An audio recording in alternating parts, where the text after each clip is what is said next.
সাথে মায়ের দুধের দুধ তো খাবে, বাচ্চাদের সাথে সাথে এই সাপ্লিমেন্টারি নিউট্রিশনটা তাদের জন্য দিতে হবে। আর 8 মাস থেকে মানে 8 মাসের পরে 9 মাস থেকে 12 মাস পর্যন্ত তাদের আরেকটু মানে সলিড ফুড দিতে হবে, তখন আরেকটু পরিমাণেও বাড়বে, দিনে 3-4 বার দিতে হবে।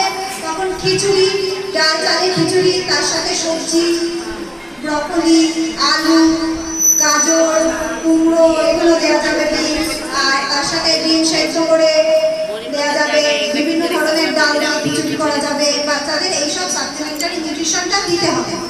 তো এইগুলো তো নতুন মায়েদের আপনাদেরকে বোঝাতে হবে। দিদিমণিদের কাজ কি? দিদিমণি স্কুল থেকে যেটা সাপ্লিমেন্টারি নিউট্রিশন দেওয়া হয়, ডিম খিচুড়ি, সেটা তো বাচ্চারা খাবে, মায়েদেরও দিতে হবে।